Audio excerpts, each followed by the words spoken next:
Graças a Deus. Vamos ler a palavra do Senhor? Glória a Jesus. Provérbios, capítulo 4, verso 23. Glória a Deus.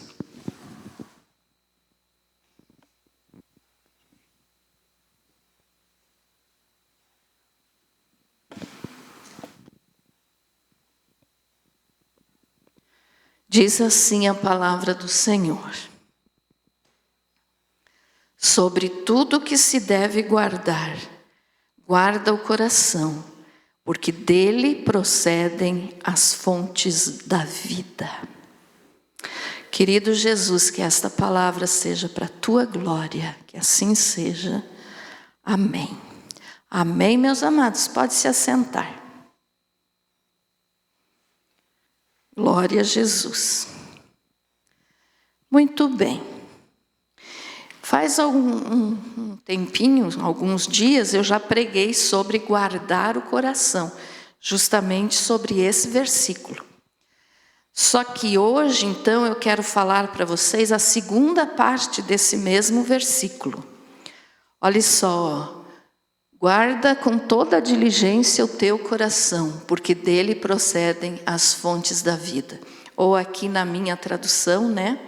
Sobre tudo que se deve guardar, guarda o coração, porque dele procedem as fontes da vida. Então nós já entendemos numa outra mensagem o que é guardar o coração. Então hoje nós vamos entender em nome de Jesus o que são essas fontes da vida que fala aqui. Né? Olha só, guardar o coração porque dele procedem as fontes da vida. O que são essas fontes da vida? Então vamos entender isso hoje. Então guardar o coração nós sabemos que é necessário, né? Para nós termos uma vida na presença do Senhor. Guardar o coração não é pegar o nosso coração aqui humano e colocar numa caixinha.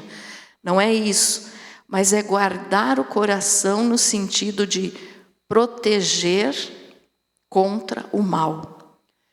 Não quero pecar. Então, quando a pessoa diz não quero pecar e faz de tudo para não pecar, para ter uma vida correta e digna diante do Senhor, ela está guardando o coração.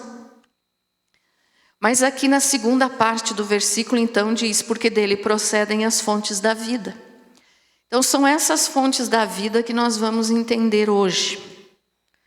Então o coração é o centro da vida, né, irmãos? E a Bíblia diz que dele procedem as fontes da vida. Mas só que nele também não nasce só as fontes da vida, mas é nele também que nasce a fonte do mal. Então guardar o coração é fazer uma escolha. Se você quer viver corretamente diante de Deus, ou se você quer viver separado de Deus, aí você vai estar com a fonte do mal no coração.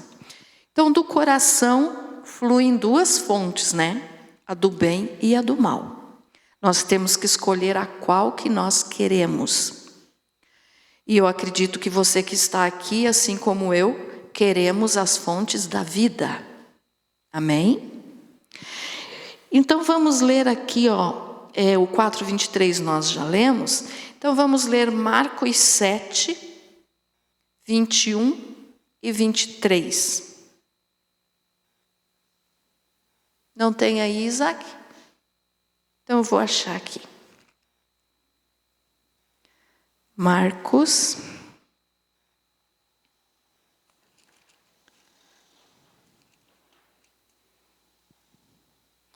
3, não, desculpe, é 7. Marcos 7, 21 e 23. Diz assim, porque de dentro do coração dos homens é que procedem os maus desígnios, a prostituição, os furtos, os homicídios, os adultérios, a avareza, as malícias, o dolo, a lascívia, a inveja, a blasfêmia, a soberba, a loucura. Ora, todos estes males vêm de dentro e contaminam o homem. Então aqui nós vimos que do coração não vem só as fontes de vida, mas vem também a fonte do mal, né? Que é o quê? Tudo isso aqui que nós lemos, ó. Prostituição, furto, homicídio, adultério. Então é o pecado, né? Então do nosso coração nasce tanto as fontes de vida quanto as fontes do mal, as fontes do pecado. E o nosso coração, então, ele deve ser guardado pela palavra de Deus. Vamos ler agora sim, então, Salmo 119, 11. Eu estou lendo bastante versículo para você ver que é justamente o que a Bíblia nos fala sobre coração. Tá? Então, do nosso coração surge tanto o bem quanto o mal. E o nosso coração deve ser guardado. Guardado por quê? Pela palavra de Deus.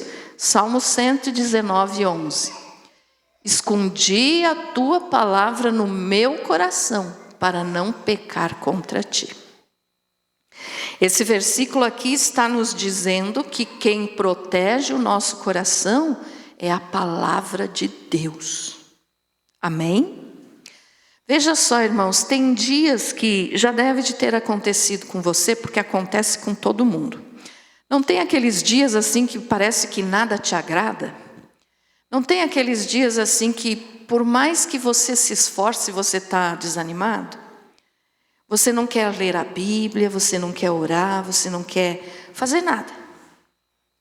É nesse dia que você tem que ler a Bíblia. Porque mesmo sem vontade, hoje eu não estou com vontade de ler a Bíblia. Leia a si mesmo, sem vontade de ler. Por quê? Porque enquanto você estiver lendo, a palavra de Deus que você está lendo na Bíblia vai proteger o teu coração contra as fontes do mal. Amém? Entendido isso? Hoje eu não quero ler a Bíblia. Leia. Mas hoje eu estou muito cansado, se eu começar a ler eu vou dormir. Mas nem que seja um versículo apenas. Leia. Porque quando você lê a Bíblia, a proteção está vindo para o teu coração. Por quê? Porque a palavra que você está lendo, porque toda a Bíblia é a palavra de Deus. Então a palavra de Deus vai estar protegendo. O que é isso? Cobrindo o teu coração, guardando o teu coração, para que ele não caia no erro.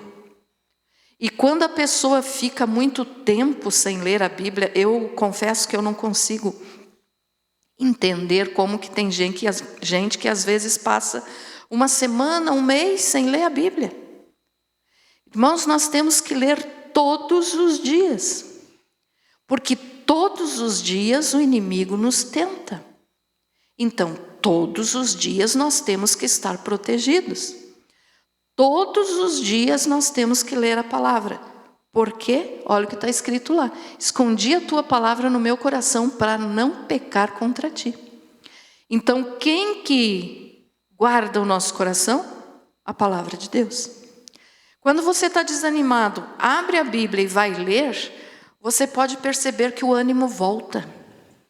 Se você está triste, dobre teu joelho e vá orar, que no mesmo momento você vai sentir paz. Por quê? Porque é a palavra de Deus que protege nosso coração. É como se fosse uma blindagem, né? Não tem aqueles carros blindados que não passa bala, né? Tiro, essas coisas? É assim o nosso coração. A palavra de Deus ela faz isso por nós. Quando nós lemos a palavra de Deus, ela faz isso por nós. Não passa as setas inflamadas do maligno. Então as armadilhas do inimigo não vão atingir o nosso coração. Por quê? Porque nós vamos estar com o coração protegido. Protegido pela palavra. Amém? Então, mesmo que você não esteja com vontade de ler. Hoje eu não quero ler a Bíblia. Lembre do que eu estou te dizendo. É nessa hora que você tem que ler. Então leia. Nem que seja um versículo, nem que seja um capítulo, mas leia. E você vai perceber que no momento que você começar a ler, se você está com aquela intenção de ler só um pedacinho, se você ler aquele pedacinho com o coração voltado para Deus, voltado para entender o que a palavra está falando, você vai querer ler mais. Você não fica só naquele pedacinho. Você vai ler mais. Vai ler mais um pedaço, vai ler mais um pedaço, vai aumentar a leitura. Por quê? Porque ela é a nossa ajuda. É ela quem nos fortalece. Então leia a Bíblia, mesmo sem vontade. Não estou com vontade de orar. Ore. Mesmo sem vontade. Ah, pastora, mas se eu não estou com vontade de orar, Deus nem vai ouvir a minha oração. Vai sim. Porque aí Deus vai estar vendo que você está se esforçando para tirar aquele desânimo e para poder orar, falar com Ele. Então a vontade, a tua carne, a nossa carne, nunca vai ter vontade de orar nem de ler a Bíblia. Mas nós temos que lutar contra a carne. Porque o nosso espírito quer ler, quer estar próximo de Deus. Mas a nossa carne não. Então nesse momento que você não sentir vontade, faça contra a tua vontade, mas faça. Amém? Então vai estar protegendo o teu coração.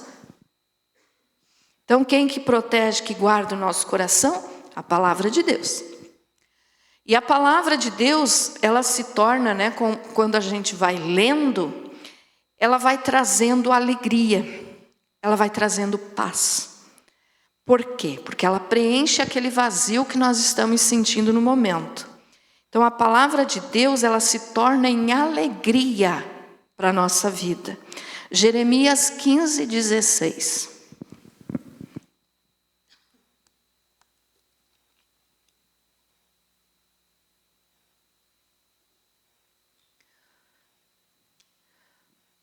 Acharam-se as tuas palavras e eu as comi, e as tuas palavras eram para mim o gozo e a alegria do meu coração, pois levo o teu nome, ó Senhor Deus dos exércitos.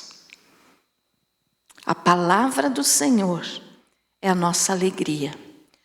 Olha só, o profeta Jeremias falando, eu as comi, acharam-se as tuas palavras e eu as comi. Ele está dizendo, quando eu encontrei a tua palavra, Senhor, eu as comi. O que é isso?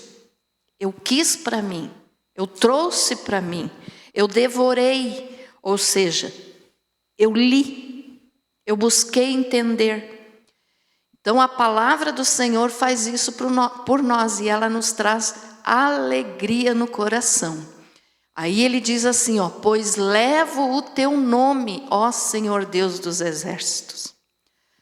Sabia que você é um embaixador de Deus aqui nessa terra? O que é um embaixador?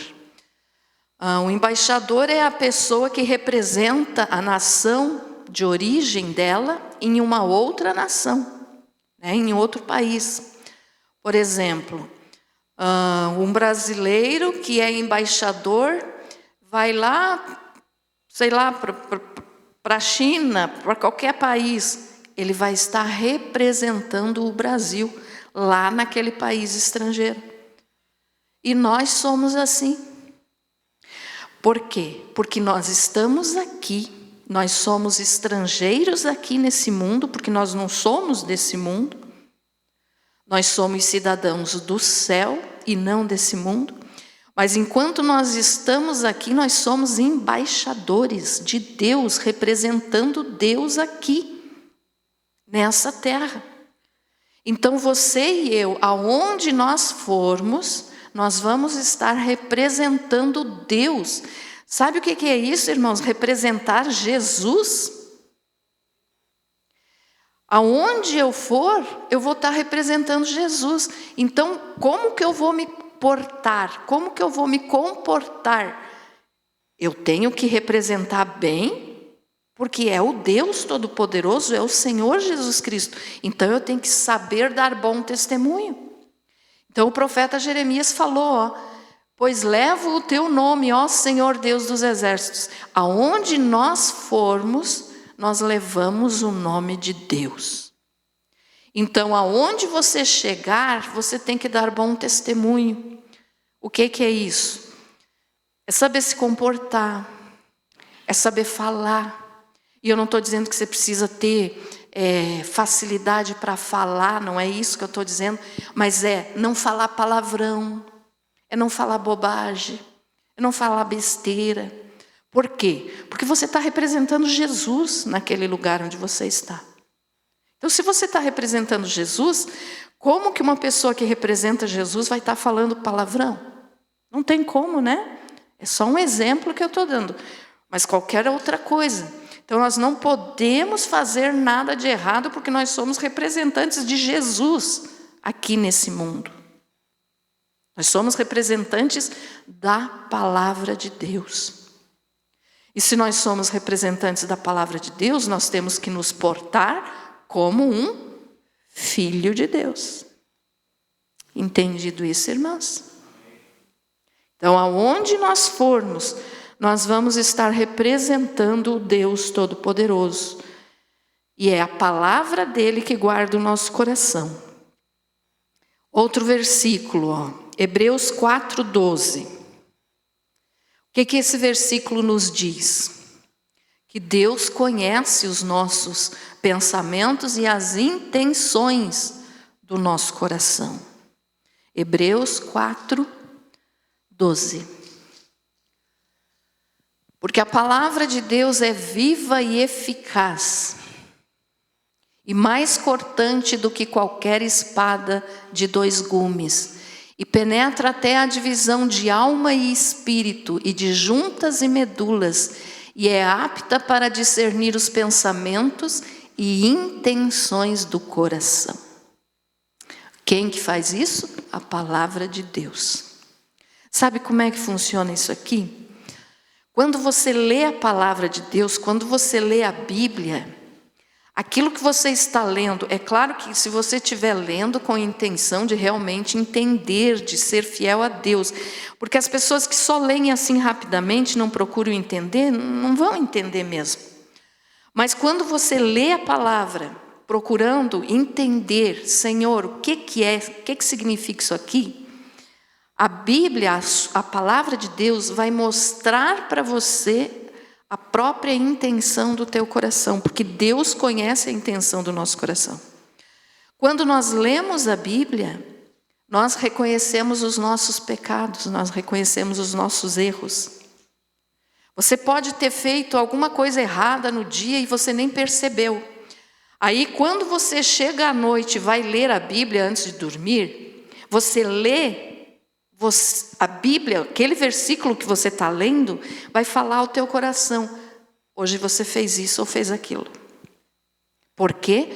Porque a palavra de Deus, ela é importante do que qualquer espada de 2 gumes, ou seja, penetra até a divisão da alma e espírito. Ela entra dentro de nós e mostra os nossos erros. Ela faz separação entre a alma e o espírito. O que é isso? É muito difícil para o ser humano, para nós entendermos aonde termina o espírito e começa a alma, né? É difícil às vezes a gente entender isso. O que é o espírito, o que é a alma, onde é que termina um e começa o outro. Às vezes a gente não sabe explicar corretamente, mas a palavra de Deus faz isso. Ela faz isso por nós. E ela separa tanto espírito e alma, quanto juntas e medulas. Ou seja, pode estar muito grudadinho, mas a espada do Espírito, que é a palavra, consegue entrar ali e fazer separação. O que é isso? Vai mostrar para você aonde que você errou, aonde que você pecou. Você pode ter pecado e nem ter percebido, mas quando você lê a Bíblia, vai penetrar no mais íntimo da tua alma e do teu espírito, e o Espírito Santo vai falar ao teu coração, você fez isso, e isso é errado. Entendido isso, irmãos? Então é a palavra do Senhor que julga as nossas intenções.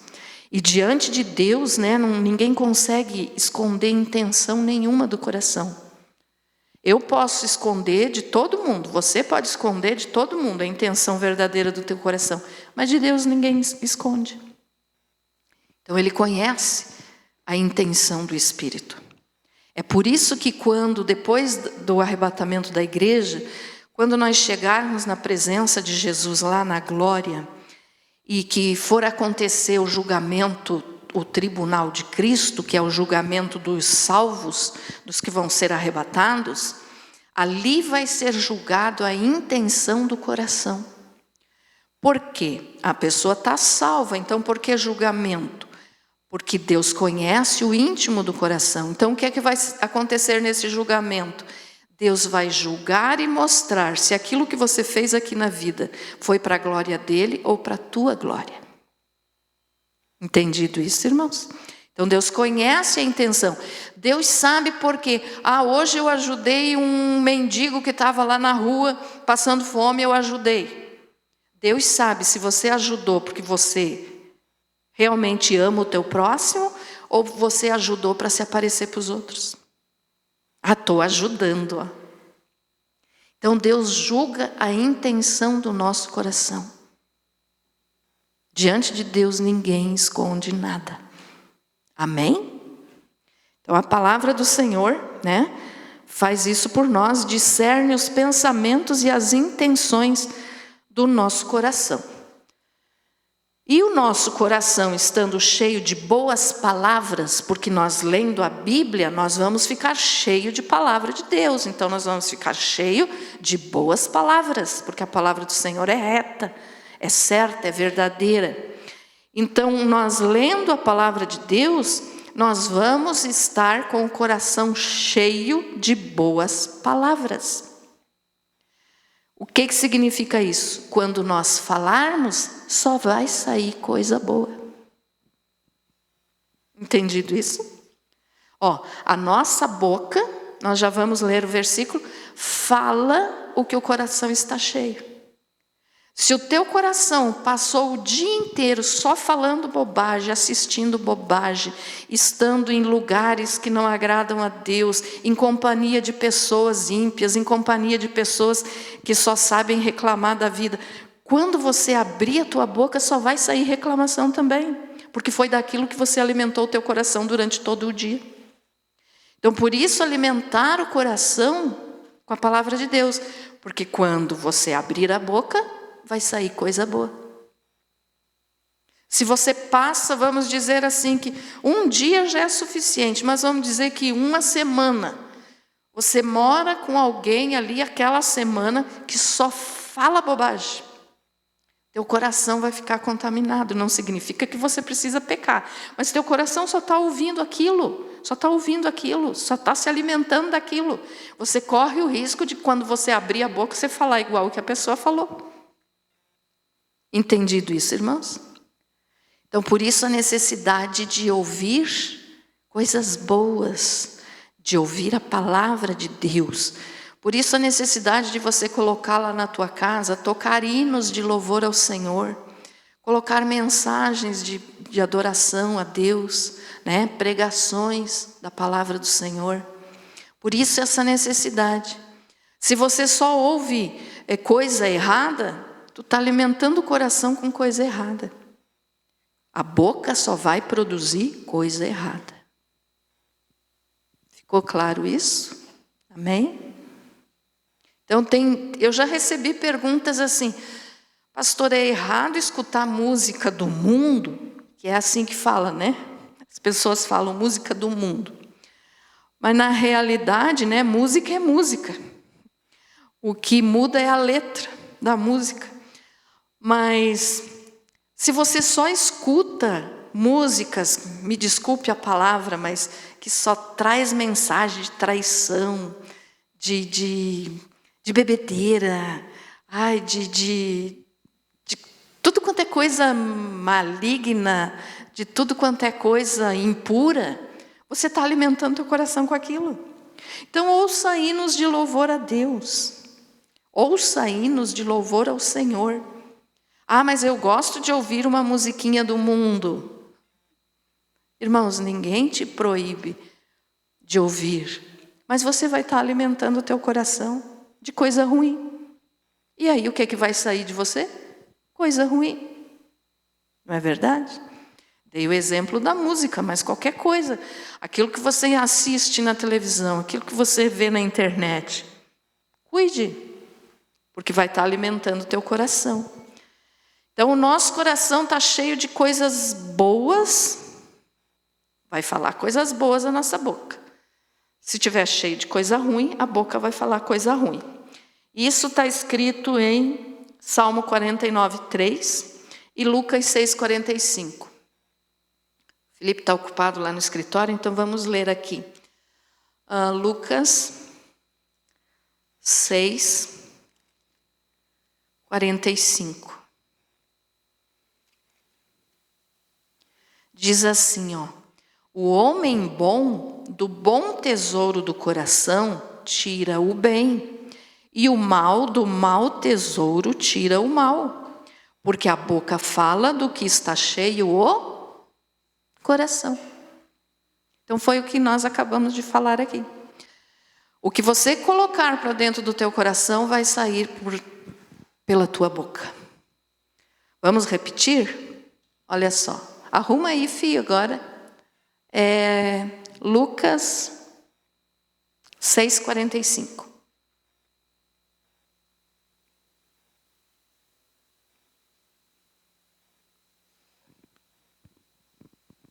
O homem bom, do bom tesouro do seu coração, tira o bem. E o homem mau, do seu mau tesouro, tira o mal. Pois do que há em abundância no coração, disso fala a boca. Então, o que você tem falado? Pastora, quando eu vi, eu já falei. É porque você nem percebeu que você ouviu aquilo e guardou no coração. Então, cuide do que você coloca no teu coração, porque a tua boca vai manifestar. Entendido isso, irmãos? Amém? Também, Salmo 49:3.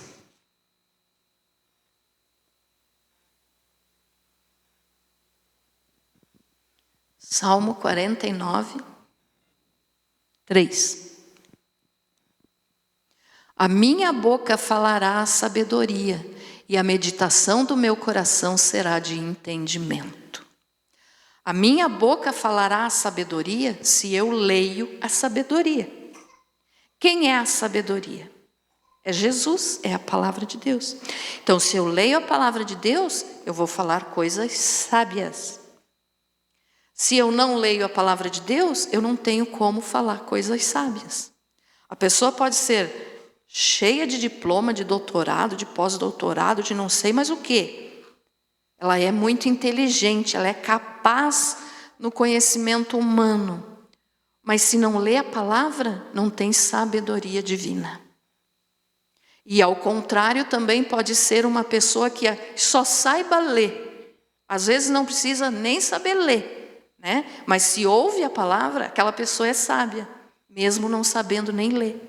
Ou sabendo só ler um pouquinho, lê a Bíblia, fica sábio.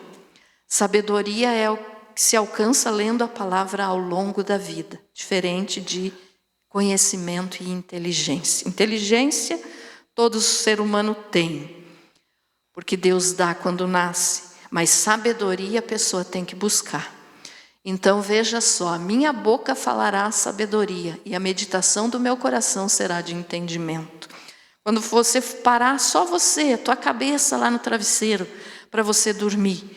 Quando você for meditar, o que diz ali? O meu coração será de entendimento. Você vai ter entendimento sobre as coisas. Entendimento sobre as coisas que acontecem na vida. Vai saber agir conforme a situação que apareça. Então isso é conhecimento de Deus que traz sabedoria. Não é diploma que traz isso. E eu sou a favor de estudo, tá, irmãos? Eu não estou falando contra estudo. Eu amo estudar, sou a favor de estudo. Mas não é o estudo secular, não é o conhecimento humano que nos traz sabedoria. A pessoa pode nem saber ler, mas pode ser a pessoa mais sábia que existe, se tiver conhecimento de Deus. Amém? Então, e aí agora nós vamos ver então que fontes de vida são essas, né? Porque o nosso coração então é onde saem as fontes de vida ou as fontes de morte, as fontes do mal. Então vamos ver quais são as fontes de vida. A Bíblia nos fala de alguns tipos de fontes que produzem vida. E o que é que isso acontece para a pessoa que tem? Prolonga os dias na terra. Então a pessoa vai viver mais, né? O Senhor, né, o próprio Deus, o Senhor Jesus, Ele é a fonte das águas vivas. Então a primeira coisa, a melhor fonte de água que existe é Jesus, porque Ele é a fonte de águas vivas, né? Então nós devemos beber todos os dias do Senhor. E para nós bebermos todos os dias dessa água viva que Jesus é e nos dá, como que a gente faz? Lê a Bíblia. Lê a Bíblia. Outro jeito. Jeremias 17:13.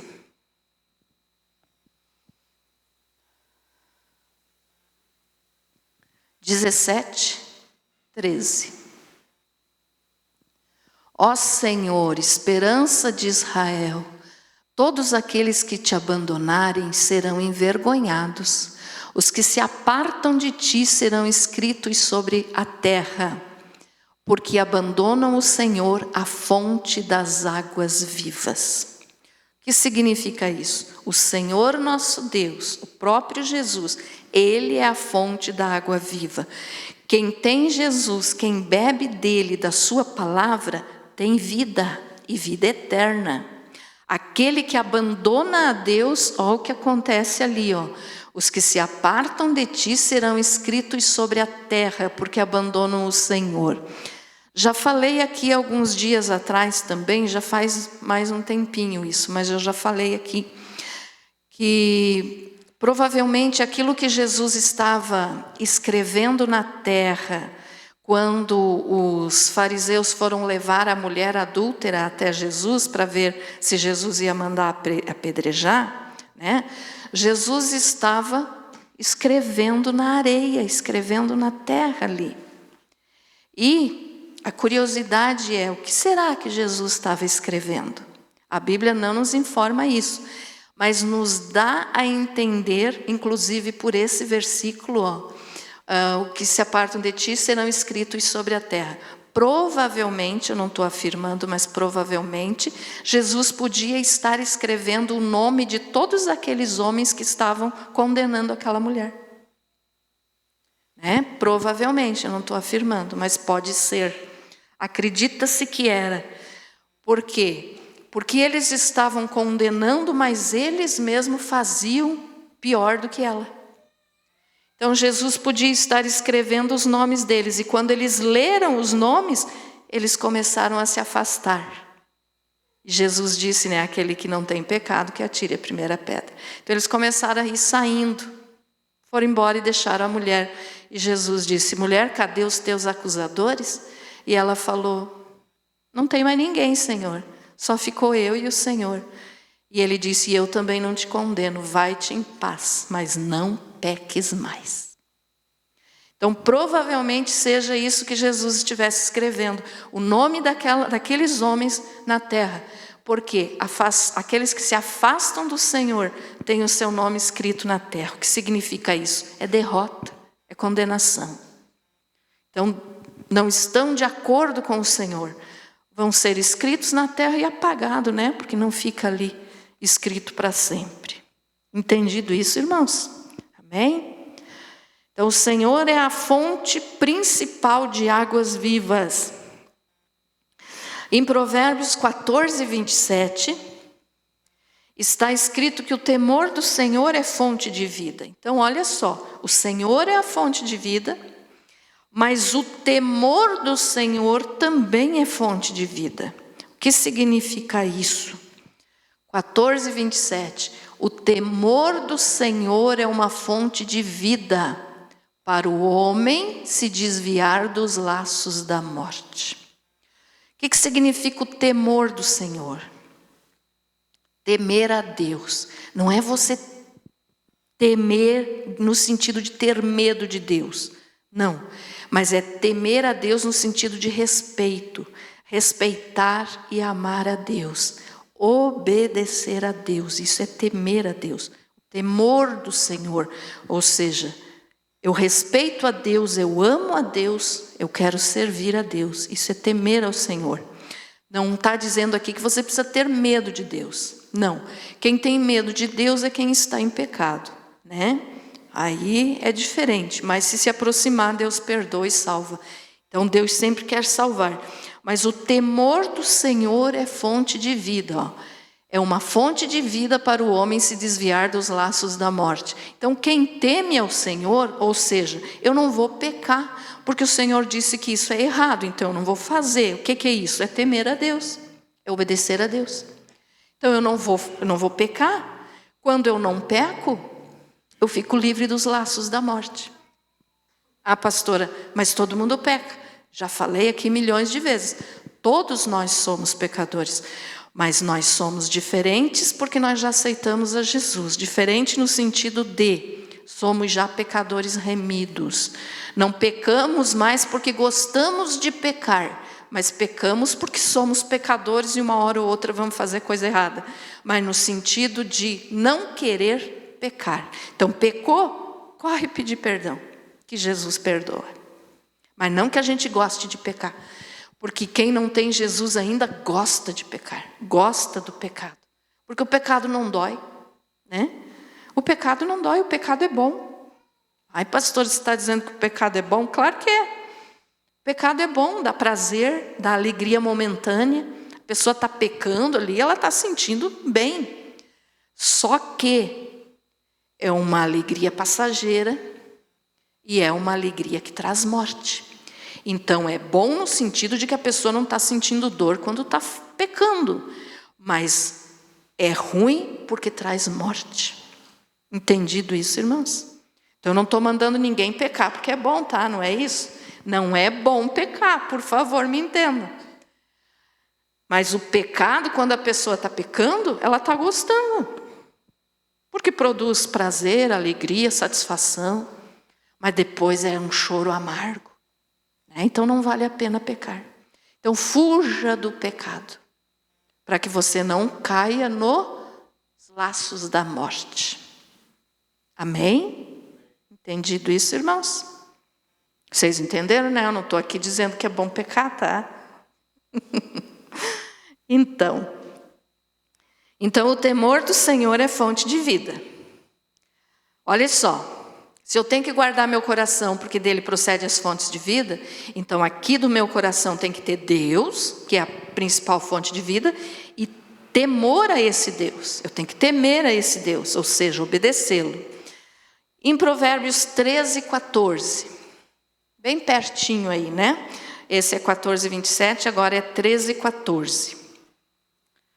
Está escrito que o ensino é fonte de vida, ó. O ensino do sábio é uma fonte de vida para desviar dos laços da morte. Estão vendo que os dois versículos são parecidos? O temor do Senhor livra dos laços da morte. O ensino livra dos laços da morte. São parecidos. Por quê? Porque quando você aprende, você está adquirindo sabedoria e você está se afastando do que é mal, que produz morte. Então, fonte de vida, o próprio Deus, o temor ao Senhor, temor do Senhor, e o ensino do sábio. O ensino do sábio é fonte de vida. Por quê? Porque livra da morte. Então, uma pessoa que é sábia, ela nunca vai te dar um conselho ruim. Ela vai mandar você se afastar do mal. Por isso, preste muita atenção em quem que você ouve no teu dia a dia. Ah, vou pedir um conselho para alguém. Para quem? Para quem que eu vou pedir um conselho? Eu estou precisando de ajuda. Peça para alguém que conheça Jesus. Se não conhecer a Jesus, se não temer ao Senhor, só vai te botar em furada. Só vai fazer coisa errada. Te ensinar coisa errada. né? Amém? Amém? Então, o Senhor, o temor do Senhor e o ensino do sábio são fontes de vida. E mais uma aqui agora, que são as fontes da salvação, também são fontes de vida. Isaías 12:13. Fontes da salvação. Isaías 12:13.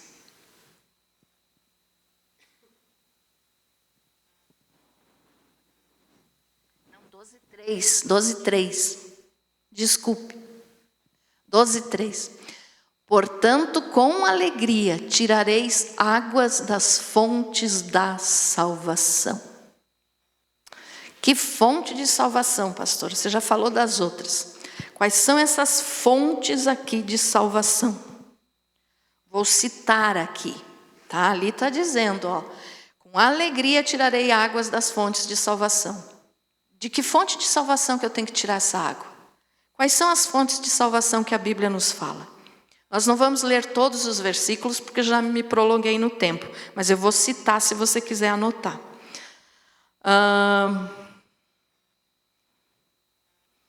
A palavra de Deus, que nós já falamos, né? É uma fonte de salvação, que está em 1 Coríntios 1:18. 1 Coríntios 1:18, para quem está anotando. A graça é uma fonte de salvação. Efésios 2:8. A graça de Deus, eu já vou estar falando de cada um. A fé, também Efésios 2:8. A esperança, Romanos 8:24. E o Espírito Santo, 1 Coríntios 12:13. O que significa isso? A palavra de Deus é fonte de vida. Nós já falamos sobre ela. A graça é fonte de vida. Como assim? Nós somos salvos pela graça. Nós não somos salvos por merecimento nosso. Porque eu sou bonzinho, eu sou boazinha, eu não faço mal para ninguém, então eu mereço ir para o céu. Não funciona assim. Nós somos pecadores diante de Deus e precisamos do perdão. Então, essa graça nos dá perdão. Graça é o favor imerecido. O que é isso? É por Jesus que nós somos salvos. É por mérito dele, por mérito do que ele fez na cruz por nós. Mas não é porque nós somos bonzinhos. Mas eu ajudo todo mundo, Deus vai me levar para o céu. Não vai. A pessoa que ajuda todo mundo pode ser boazinha para os outros aqui, mas com critério de salvação não funciona. Porque só quem pode salvar é Jesus, não são as obras. Então, olha, eu gosto sempre de falar isso aqui. Nós somos salvos, nós não somos salvos pelas obras, mas porque nós somos salvos, nós temos que fazer boas obras. Então, as boas obras são importantes para nós? Sim, temos que fazer, mas elas não vão nos salvar. Quem nos salva é só Jesus, então é a graça. A fé, a mesma coisa. Nós somos salvos pela graça mediante a fé. Ou seja, eu não mereço ser salvo, o que eu mereço é o inferno. Mas a graça de Deus me salvou. Então, mediante a fé, se eu tenho fé em Jesus, eu vou ser salvo. Porque é por Ele que eu vou ser salvo, não por mim mesmo. Entendido, irmãos? Então, a graça é uma fonte de vida. A fé é uma fonte de vida, a esperança é uma fonte de vida, por quê? Porque nós estamos aqui, nesse mundo, mas a nossa esperança não pode estar aqui. A nossa esperança tem que estar no céu, no Senhor, na glória. O apóstolo Paulo falou que se nós temos esperança apenas nessa vida, nós somos os mais miseráveis de todas as pessoas. A nossa esperança não pode estar aqui nessa vida, tem que estar no céu com Jesus. Amém? E aí, né? O Espírito. Por quê? Porque é o Espírito Santo que Jesus enviou para ser o nosso Consolador. Então, ele é fonte de vida. É Ele que nos auxilia, é Ele quem nos ajuda, é Ele quem segura a nossa mão. Quando nós não temos mais força, é Ele que nos sustenta. Então é o Espírito Santo, tá? Então, graça, a palavra de Deus, a graça, a fé, a esperança e o Espírito. E tem um versículo só que eu quero mais ler aqui com você, que é 1 Coríntios 13, para nós encerrarmos. Já falei demais hoje, né? 1 Coríntios 13.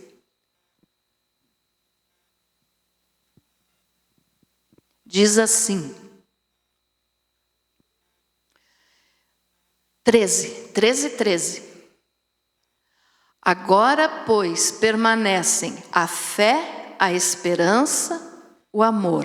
Estes 3, mas o maior destes é o amor. O que significa isso? Enquanto nós estamos aqui nessa terra, enquanto nós estamos aqui nessa vida, nós temos fé e esperança. Entendido isso? Também temos amor. Temos que ter amor uns pelos outros, senão não podemos dizer que servimos a Deus e que conhecemos a Deus, porque Deus é amor. Mas, aqui, quando nós chegarmos na glória, nós não vamos mais precisar nem de fé, nem de esperança. Quando nós estivermos já salvos lá no céu com o Senhor, a fé e a esperança não vão mais existir para nós. Por quê? Porque lá no céu nós não vamos mais precisar nem de fé, nem de esperança, porque já estamos próximos ao Senhor, salvos para nunca mais pecar, então não precisamos mais de fé. Porque vamos ter tudo lá que o Senhor preparou para nós. A fé é a certeza das coisas que não se veem. E lá nós vamos estar vendo. Então, enquanto nós estamos aqui, nós temos fé. Porque é da maneira que a gente enxerga as coisas que para nós ainda são invisíveis, é pela fé. Mas quando nós chegarmos lá, não precisa de fé. Já estamos lá. A mesma coisa, a esperança. Enquanto estamos aqui, temos a nossa esperança de que um dia vamos estar lá na glória com o Senhor. Mas quando chegarmos lá, não precisamos mais de esperança, porque já vamos estar lá. Entendido isso? Mas, olha o que fala aqui sobre o amor. Estes 3, mas o maior destes é o amor. O que significa isso? Aqui nós temos fé, esperança e amor. Lá no céu nós vamos ter amor.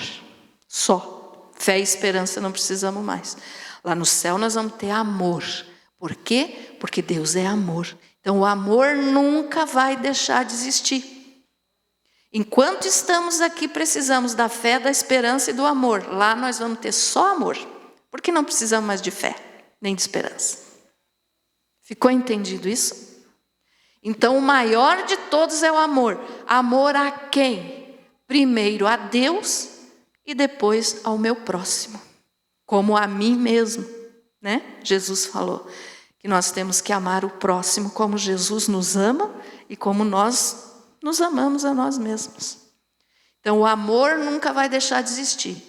No céu nós vamos viver em amor, porque Deus é amor, a substância de Deus é amor, se é uma coisa que a gente possa explicar, né? Porque ninguém explica Deus, senão ele não seria Deus. Mas podemos entender assim, Deus é feito do quê? Se tem alguma coisa, porque Ele é Espírito, é amor. Entendido isso, meus irmãos? Amém? Então, as fontes da vida. Se você buscar tudo isso aqui que nós citamos, que é o próprio Senhor, que é o temor do Senhor, o ensino do sábio e as fontes da salvação, né? Você estará com o teu coração protegido. Leia a palavra, porque é a palavra de Deus que protege o nosso coração.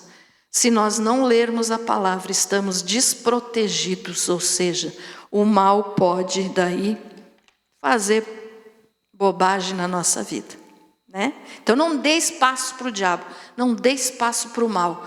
Leia a palavra, que você vai estar alimentando a tua alma, alimentando o teu coração, guardando o teu coração. Amém? Você foi abençoado com essa palavra?